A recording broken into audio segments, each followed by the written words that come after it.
Thanks for running such an excellent conference. I think everyone needs something entertaining to do right now. So yeah, my name is Phil Sturgeon, wrote a book a while back, write a lot about APIs in general, and APIs you won't hate. It's now become kind of an online community with a Slack group and a whole bunch of blog posts, not just the one book anymore. So there's a lot of content on there if you're interested in API design or in API development in general. But if you're new to API design, let me share my screen and I can introduce you to the topic. Right, now everything's going according to plan. You should be able to see my slides now. So for the last couple of years, a lot of people have been trying to come up with workflows for their API lifecycle, getting a lot of technologies involved, like you hear about Swagger and OpenAPI and API Blueprint and RAML. So which one should you use? People wonder about using annotations in their code or about creating machine readable like OpenAPI files by hand or some other way. Should you design first or should you write the code first and then kind of document it later? Are there any visual editors that help with this so you don't have to do a whole bunch of boring stuff by hand? How and when does documentation get involved with this process? And when does mocking get involved in this process? And do you even know what mocking is? And then once we've got these API designs or API descriptions, how do we actually keep them in sync with the code that we've written? Is it possible, and how? So the first thing to figure out is the first thing I figured out when I was looking at this years ago was basically Swagger or OpenAPI v2, as it was renamed, is very old now. OpenAPI v3 is out, it's great. API Blueprint and RAML have mostly been abandoned, and there's not all that much tooling. And the tooling that does exist is for slightly older versions. So if you want modern, up-to-date stuff, it's pretty simple. You go with OpenAPI 3. The industry has kind of agreed that this is kind of the go-to standard. When I maintain a website as part of APIs You Won't Hate, I've got openapi.tools. It's a community open source project where we just keep track of all the tools that are up to date. So anything that only supports v2, we generally don't put it on there. So there are other lists of tools around, but this is the one that you know they're probably good. If we don't think they're very good, we don't list them. Looks a little bit like this. So data validators are one category of tool, and you can see whether they support version 2 or not over there. So if you're not familiar with OpenAPI, this is not an introduction talk to OpenAPI. That is a whole other talk. But basically, it's YAML or JSON that is created at some point to describe the contract, the interface of an API. So you can have all sorts of metadata about it. You can put contact information in there so that people that may see this file know who to talk to. You can list different servers, different paths, give them names, different responses. And if you have JSON and XML differently, you can kind of explain those. You can put examples in there, which will be used to generate JSON examples. And you can have reusable components, such as schemas. So you can have some pretty cool stuff that's, these schemas will either be one of these or one of these. And then you reference other files like this. And so this is a very quick overview. I'm not trying to teach you OpenAPI, but just kind of get a little familiar with the idea that this YAML is describing an API totally separate from the actual code. This is vanilla OpenAPI by itself, right? So a lot of people don't want to write all that. Can you imagine sitting there and writing that all out by hand, top to bottom? It would take a while. I forget sometimes how to write it by hand. I'm like, is it content schema responses or content responses schema? I forget. So some people turn to annotations or dot blocks to solve that problem. In Java or other languages that have annotations as a first-class feature of the language, this actually isn't so bad because a lot of the information is inferred from the type system, especially if it's a strongly typed language. And then you can have syntax checking to make sure that the path and the methods you're defining are using like valid constants and to make sure you're not messing things up. But in other languages like PHP, you just have this mess of like essentially plain text hiding in the doc blocks. And most of your editors won't know if this is valid or not. Maybe you can get, maybe the person that created this specific doc block format has created an extension for VS Code and PHP Storm and Vim and Emacs, right? But possibly not. There's quite a few of these competing formats. Everyone's trying to make them a little bit smaller and a little bit nicer. So they're all subtly different. So the chances of you actually finding one are quite slim. So you're kind of writing this stuff and it just kind of floats above your code and you're just hoping it's correct, right? In JavaScript, there's another one where you literally put the exact same YAML that you would put into that file and you just kind of float it over the top of your root or your route, depending. And so, yeah, it's not, I don't find this great. The argument that people use is that if it's nearby the code, then developers will keep it up to date. And that is a lot of ifs and buts. They're like, theoretically, hopefully, developers will notice this and then do it, but they might be in a rush and they might not care, or they might not know how, or they might update it wrong. And so this quote is awesome. Code comments are just facts waiting to become lies. If you're more of a visual learner, it looks a bit more like this. There's often just like, it will say one thing and do something else. And so you really have to make sure that that doesn't happen or your documentation is lying. So this looks complicated, but it's basically the exact design flow that I have seen, or the exact kind of flow where documentation is involved for your OpenAPI. Basically, people plan it somehow. They chat about it in person. They grab a whiteboard or they grab a napkin or something and just start doodling on it. Then they say, yeah, that napkin looks like a great design for our API. Let's start writing the code. And so they spend a really long time writing all that code, making it work, maybe writing tests, maybe not bothering yet. And they hand that code over a couple of weeks later to the customer, to the API consumer, to the mobile developers, the web people, whatever. And they ask, is this any good? The customers might then play around with it. Maybe they spot some bugs, but mostly they're trying to give feedback on whether the API will satisfy their needs, whether all of the data they need is there, whether they need to make 100 different requests to get the information that they need. Just trying to like find out if the API is useful and then give feedback. And then you have to write a bunch more code or change that code and update all the controllers and all the models and all the tests and all this stuff. And that feedback loop takes quite a long time. So you can actually end up being forced to skip some improvements that you would have liked to have made because you have to get it into production on time. But then at some point you deploy it and you think, oh, that was stressful. Let's write some documentation for that pretty soon. But then feedback starts to come in and version 1.1 and version 1.2 or whatever, you have to keep adding these improvements, fixing these bugs, performance issues, whatever's going on. And you get sucked up in maintaining the API that you just deployed. And you think, we'll get to those documentation, we'll get to that documentation later. Don't have time right now. Then a new customer appears and you don't have any documentation to share with them, or they just don't exist, or they're bad. So what ends up happening, in my experience, is the developers then look at the code to try and figure out how it works, because they've actually forgotten what the contract should be. And the code is a bit confusing. You've been, hacking away at it for a while to make it support all this feedback that you've been given. So you end up just creating a new global version, right? Like version 1, you forgot how that works. You need to get something working really soon. This genuinely happens at large companies. They create version 2, 3, 15, just because they kind of don't have time to figure out how that old code worked. So yeah, then you're back to planning new functionality somehow. A new endpoint needs to be made, or a new version needs to be made, and you just crack out another napkin and get going. So this is how a lot of people have been developing APIs for a long time. Another recently, a variation of this has popped up, which seems to be quite popular. Basically, same start, you write a bunch of code, you then annotate the code. And maybe you do that at first, or maybe you wait for feedback or whatever. Maybe you annotate the code and then share that documentation and get customer feedback on that. But you still have this long loop where you're actually writing a bunch of code before you can get the feedback. And that's the slow part, because changing code takes a lot longer than, changing a bit of YAML. But again, you deploy the code and deploy the docs, new functionality is requested, and you kind of go back to the start of writing a bunch of code.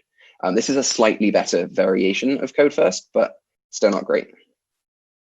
For me, code first or design first, like It's like a blueprint for a house. You could absolutely build an entire house, hope everything, look at it and go, yeah, that looks straight. This seems fine. And kind of hope that everything works out. And then when someone asks you for the blueprint to add an extension, you could run around and sketch it. But that's not really the best use of anyone's time. And it's not particularly scientific or safe or useful. So you are generating a document, but if you generate that blueprint before you start doing the work, you then already have this document. So day one after the house is complete, if somebody wants to see this document, you already have it. You don't have to run around trying to make an accurate drawing of that thing that already exists. So in API design first, the workflow, for several years, this has been what people have been pitching, and it's not great. It ends up being a mixture of design first and at some point you hand over to code first. So very similar start, you design with OpenAPI, you get mocks and docs. Mocks are like a fake API generated from the metadata that you've created. So people can interact with that mock if they want, and they can find out like if that works well for them, if they have to make lots of requests, etc. And they also get docs, so they don't want to play with the mocks. They can just look at the documentation to see if it looks like it will solve their problems. And then you get customer feedback in a much smaller, more simple feedback loop, because you're just tweaking some YAML. But once it's kind of agreed that that is good, and you're going to deployment, what people then do is either generate a bunch of code. So you then have this second source of truth, right? You have these old design files that we use for the planning phase, but you've kind of moved into code now, and now the code is the source of truth. Or you like throw away the OpenAPI and use annotations, which may be okay if you don't plan on ever changing your API. But when new functionality is requested, you kind of have to follow the code first model of, I guess we'll just code this endpoint and then pass it over to them for feedback, and you have that slower feedback loop. So the workflow that I've been suggesting for quite a while now, which is starting to catch on, is same exact start, design with OpenAPI, mocks and docs, customer feedback, but then you use those OpenAPI files, those machine readable files, you use them as code. You use them instead of code because it's a contract and it's a machine readable file. So you can use it to replace things where you used to write out a whole bunch of code and avoid having those two sources of truth because you just have the one. You can then deploy that code and the documentation is immediately ready. And when new functionality is requested, you still have this up-to-date like blueprint of what the API looks like and does, and what all the parameters are, and what all of the validations are. And so you can easily create a new endpoint or a new version or a new whatever you want, add new properties, right? And you can use the mocks immediately because they're already up to date. API lifecycles are a really big, long, hard topic, and I'm not really talking about the full lifecycle of the API itself, but the API design can help out with a lot of these different stages, right? Design, mock, test, even it reduces implement, and then it can help you with, consume and discover. So there's a lot of these steps that the API designs help out with, especially if you have those designs very early on. So while I was at my previous employer, WeWork, usually in the news, if you haven't heard of them before, we came up with this whole life cycle for all of the API design files, right? There's the development cycle, there's kind of the aggregation stage. The development cycle is you write OpenAPI, send pull requests that can initiate continuous integration, which checks that they're good and checks that they're accurate and returns the result. Humans can review it. So that's API design reviews, another concept that is made much easier with API design files. And then so long as the computers and humans agree that it's a good change for the computer, for the API, you can merge that to master. Then you have some sort of process or some sort of hosted platform. I built my own. Now they exist. They're on openapi.tools. There's a bunch of them that will look at all your repos and clone them down, take the documentation files and turn them into mock servers and doc servers and generate SDKs and even mirror things to Postman. And when I started telling people at WeWork, there was like 100 APIs there, and not everyone was interested in writing documentation for the sake of it. But various different teams were like, oh, I could get a free SDK, great. Or, oh, I could get my Postman collection up to date without having to maintain it manually, that's great. Or, oh, I get end-to-end testing, that's great. So different people get excited about different aspects of this workflow. And they don't need to love all of it, they just need to like some of it. But the problem was most people were agreed that writing a whole bunch of YAML by hand was going to be terrible. People were like, yeah, I want to do this. How do I start? Oh, I have to write 1,000 lines of YAML. So this quote puts it well. While OpenAPI is great for describing APIs, it's not a great experience to write OpenAPI documents from scratch. Maybe updating one and adding a few new properties is okay. But this person basically created their own DSL because they hated working with OpenAPI directly so much. And I understand what he meant, but what was created was this, and this does not seem particularly easier. It's just a different complicated syntax that people need to learn and that tools need to convert to and from. And it might be slightly fewer lines, but I don't know if it's any more readable than anything else. You can't even see it all on the screen.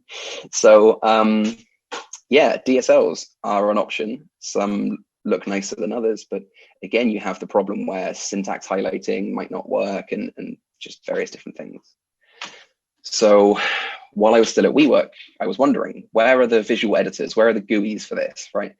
To make things easier. And now there's loads of them. There didn't used to be a couple of years ago, but there's a few competing ones. And I actually work for a company who makes them. Ours looks like this.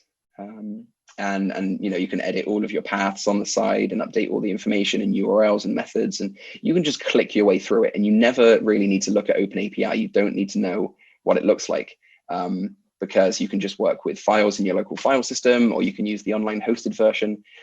So all sorts of different people, including technical writers, can work with these files in a very simple way.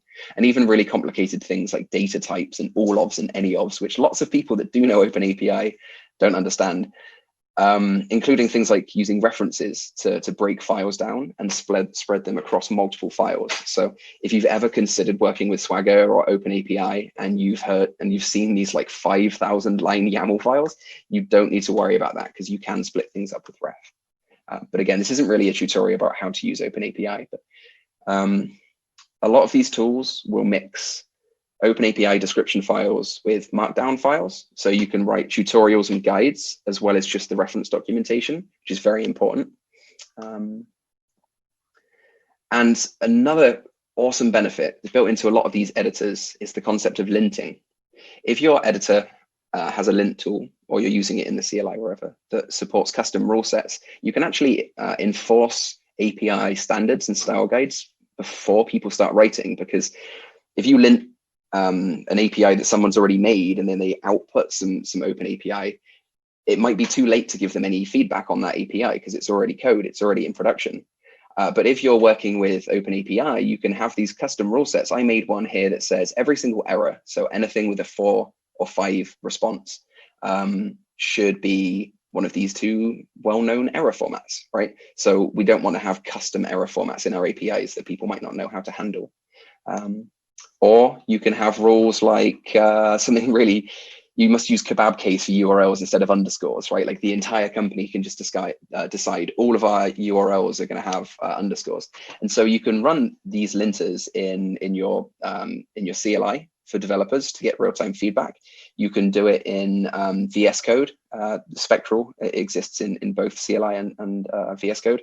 And like I said, some editors have it built in. So you can be told how to write better OpenAPI as you go, which helps developers that don't know anything about OpenAPI to write better OpenAPI without realizing it. So linting is a really useful way to not only improve the quality of the API description, but the quality of the underlying API itself. So how and when do mocks get involved? There's a bunch of tools. Again, on OpenAPI.tools, you can have local mock servers and hosted mock servers. So here you run your API description and it will just list all the URLs that are available, right? Pets and pet store and all this stuff. And it will run a fake server that you're able to talk to. And it will even give you validation messages if you send an invalid request. So the front-end team who are implementing your fake API will get realistic feedback that they're not quite implementing it correctly, so that when you switch out the mock for the real API, there's much less work to be done. And that can increase the parallelization of the front end and the back end, both working on their code bases. Instead of a month for the API to get built and then a month for the front end to get built, you can both work on it at the same time. And the overall time is 1 month instead of 2. So this gets rid of the waterfall model for API development. And there are hosted mock servers too. Quite often it's just, some project.some provider slash endpoint. And when you get it, it gives you a relatively realistic fake of what that real API would use. So at some point you can just switch out the server and be interacting with that API. Documentation, you can just deploy it on S3. Some things will actually read from your Git repo. So again, list of tools on there. And you can have beautiful API reference documentation, some of it equivalent to Stripe, which is the metric of quality in the API doc world, just generated for you every time someone merges a pull request. And you can even have it generate code samples. So if somebody wants to interact with your API but doesn't know how, they can pick their favorite language and just get an example piece of code. How do we keep these things in sync is the main question people normally have. And it's because you don't want to think about this as documentation. Think about it as API descriptions. Instead of having two sources of truth, you have your code over here telling you what all the validation rules are. And then you have your reference documents or your descriptions saying what all the validation rules are again. You can just use one for the other. You can reuse the API descriptions as code. Instead of putting all the logic into your model or your controller or your view, which some people do for some reason, or a service or a contract. Sometimes contracts look like this. You write out this whole file that says, email is required and it should, age should be an integer and all these regex rules and complications. You do this, and in JavaScript, it looks a little bit like this. I think this one's been abandoned. The author wants $700,000 or something to maintain it, but this was the nicest one I could find. The rest are pretty rough. You write out all this logic, which is just recreating stuff you've already done in OpenAPI. This is a close-up of how a request body might look, where you are requesting a username, email, and age. So there's no point in writing this twice. You can just reuse that file. As I said a few times, whenever you have multiple sources of truth, you have to put extra effort into making sure that there's no lies in between them. And Dread is one example, but Dread will look at your OpenAPI description and then make a request against every single endpoint based on the examples and the data types that you've put in there. But it is generally really hard to work with, and one test will affect the state of the other. You're talking to a real database in the background. So unlike most test suites, it's kind of tricky to work with. My approach for requests is to reuse API descriptions as actual validation in my code. So the API code and the reference documentation are both using the exact same underlying files. And that can be done once you've got your OpenAPI.yaml or whatever you've called it. In Ruby, for example, you can define a middleware. Committee is a really good tool for this, and just say the schema is OpenAPI. That's it. That's all the code you had to write.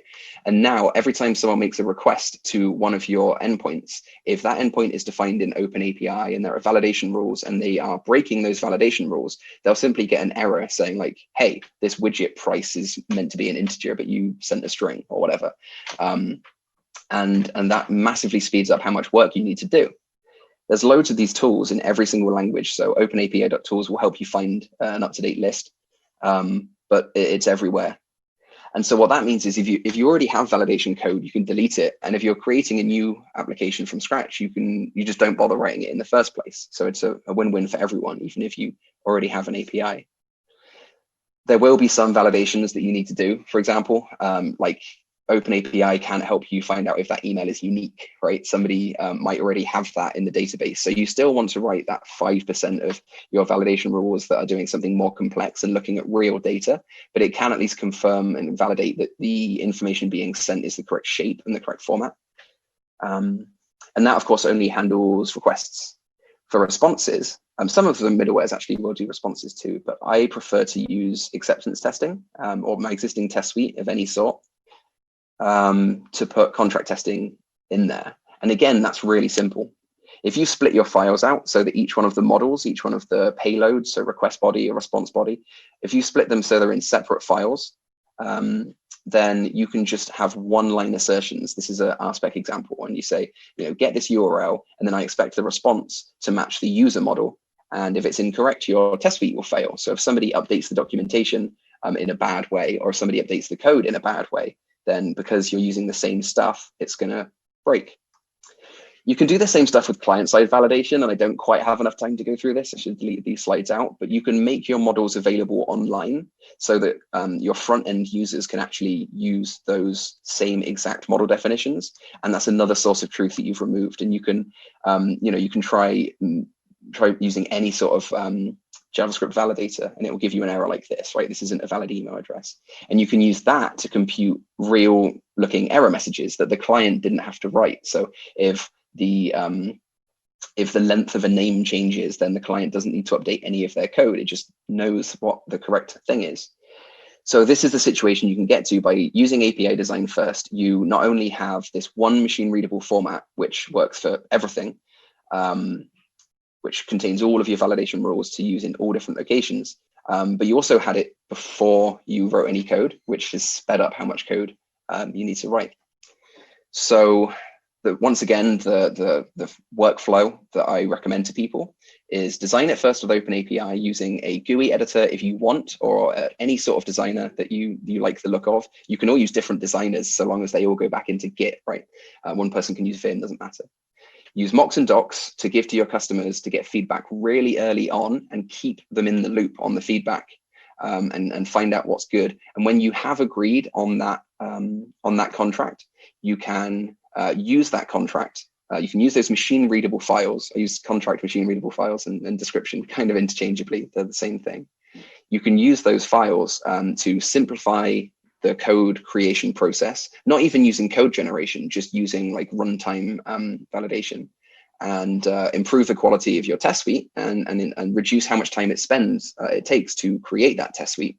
And you can deploy that code knowing that from day one you have documentation that's completely ready for all of your developers to work with. And you can get great documentation that has SDK generation or at least basic code examples like curl built in, and you don't have to make those examples yourself. And then so when somebody comes along and requests a new endpoint or requests changes to existing endpoints, backwards compatible only, then you're ready to go. And you already have a really up-to-date, good quality design to work with, so that you can work on that new functionality confidently and people can integrate with that functionality before you write the code. So with that, yeah, thank you very much for the Git Commit Show. This is a great conference, and I think we've got plenty of time for some questions.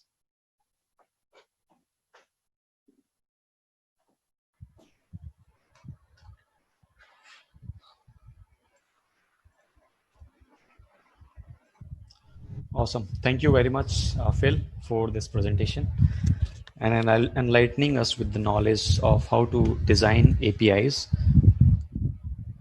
So to the audience, if you like this presentation, we will activate this clap button right now on live.gitcommit.show, and do share your appreciation by clapping that button.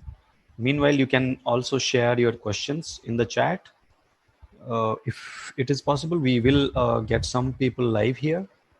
Otherwise, we will ask the questions on behalf of you. So we'll be waiting for your questions. Meanwhile, okay, I see there is one question. What is OpenAPI?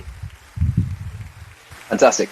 OpenAPI is a API description format that contains metadata about your API. So if you're creating an API, you have URLs and headers and parameters and body parameters, and there's JSON coming up, or maybe CSV going up, and multiple different combinations of that. And so OpenAPI is a standardized way of describing the entire interface of everything an API could do. If you have callbacks and webhooks, responding to requests that you make, you can document them or describe them in OpenAPI. And JSON schema is another similar compatible standard. So OpenAPI wraps the service layer of all the endpoints and headers, and then JSON schema is the kind of the payloads and the bodies of that data. Got it. And last time I tried using Swagger, so I was very excited that yes, I will design first and do this, but very soon that excitement dreaded off. As soon as I entered coding it, and then it got more complex, and there were more things which were dynamic, things which were changing. And yeah, there is, it seemed to me that there is a gap. I will say there is a learning barrier, that once you need to learn about this. So can you share some tips how we can make it getting started with designing first more easier? Any tools apart from the knowledge you shared? Any tools or anything else that you would like to share? Yeah, it's a tricky one because I know I'm not meant to kind of promote own products too much, but things like Stoplight Studio with a GUI make it so easy. I really struggled myself with some of that stuff, but the idea of kind of putting an interface on this to make it much easier, I think it is just the most important way. I mean, I'm working with the OpenAPI team to try and write more tutorials because a lot of people look at the specification and that's the only documentation they have for how OpenAPI works. Is really long, terse spec, and people that use websites don't look at their HTTP specification. They shouldn't need to. So I'm working with them to try and build a bunch more tutorials so that people can learn how OpenAPI works better, and there are some resources around, but I think for now just using something like Stoplight Studio or any of the other GUI editors on openapi.tools, any of those will help, because dynamic requests and responses are actually really hard. If you use Java or C++ for your API, things probably aren't that dynamic. You have this field and this field and this field, and they will always have this data type. But if you're using JavaScript or Ruby, then like maybe this is a string, maybe it's an object, maybe this is an array of different combinations of items. And the more dynamic the language, the more dynamic the API becomes. And for a long time, Swagger, the old version of OpenAPI, was restricted to basically what would be convenient for Java and C++ users, and those other TypeScript languages. So with OpenAPI 3 and 3.1, which is coming out soon, it's gone a long way to supporting like one of and different data types, and maybe this is nullable or not, and a lot more things like that. So all of that dynamic stuff has got a lot easier in later versions of OpenAPI, especially if you're using a GUI. Got it. Thank you for sharing that. We have a few questions coming in. One is, what would you say to developers or the teams who already have APIs in production and now want to start with the Open API for their existing and new API they develop further? Yeah, it's tricky. You need to develop a workflow that supports everybody. So if new APIs should be designed first, right? Like that's the simple part of the equation. But how do you catch up APIs that already exist? If they have annotations, you can export those annotations to the machine readable file and then delete those annotations.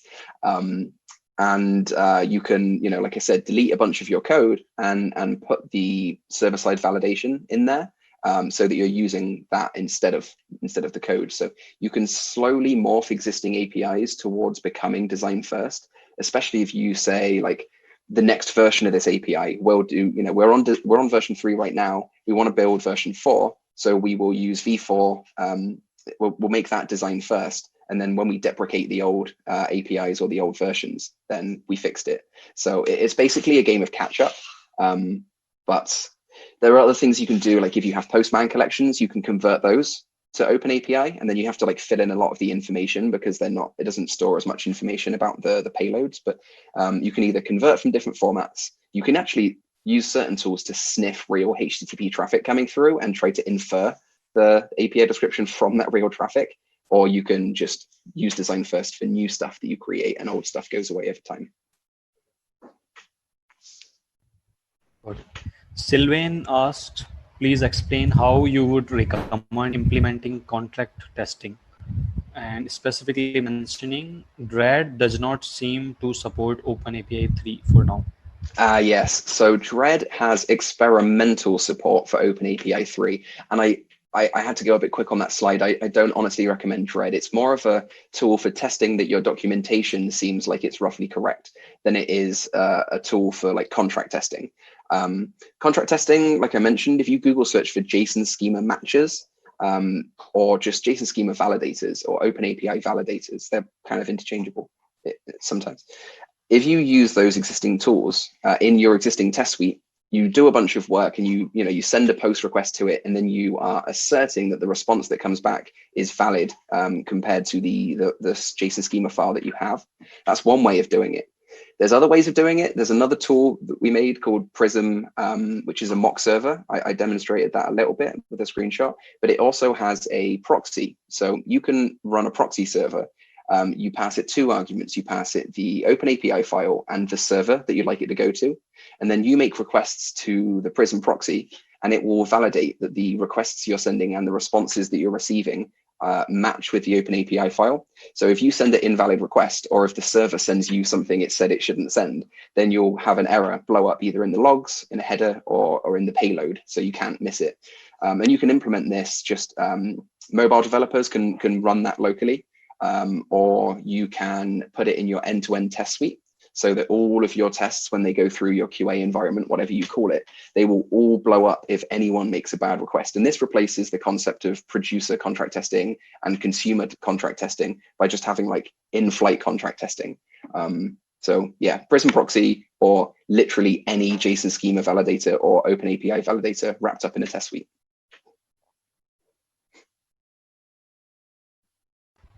Got it. So I have one more question. This is pretty basic. So one problem that I see, or one challenge I see in API, building API, or actually collaborating over API, is documentation. So definitely this designing first has that. But let's say instead of just diving deep into this, someone who wants to cover that challenge of only documenting the API, what are good open source tools to just do that? Yeah, purely for documentation, there's a tool called Redoc, and another one called Widdershins. They have funny names, but there's various different tools out there that will just provide documentation. And again, OpenAPI.tools has a list of them. There's a lot of tools on there, so any of them. How do you pronounce this second one? You said Friedish? Widdershins, Widder shins, SHIN. It's a funny name, but it's a good tool. Okay, awesome, great. So I think that's all from my side. And yes, there is thanks in the comments. Okay, cool. So thanks a lot for joining us. And to the audience, you can submit the feedback, and we will be sharing the presentation on our GitHub account. So you can find those presentation and work further on that. We will also start this networking session right after this. So if you want to discuss more on that with other people who are joining it right now, you can do that as well. And Phil, would you like to share any last thoughts with the audience before we part? I know I was meant to have something for this, but no, I don't. I'm going to stick around, watch the rest of this conference, because a lot of the talks look amazing. So I think I'll be on chat. If there's any of this stuff that I breezed through a little too quickly, then APIsYouWon'tHate.com has a blog with loads of information. I'm currently collating all those blog posts into another entire book. So there's a lot of stuff on there that will help you with whatever you're trying to do with APIs. So stick around and ask me questions, or find me on Twitter. I'm at Phil Sturgeon, and enjoy the conference. Thanks for running this. Awesome. Thanks, Phil, for joining us. See you. Bye-bye. Cheers. Bye.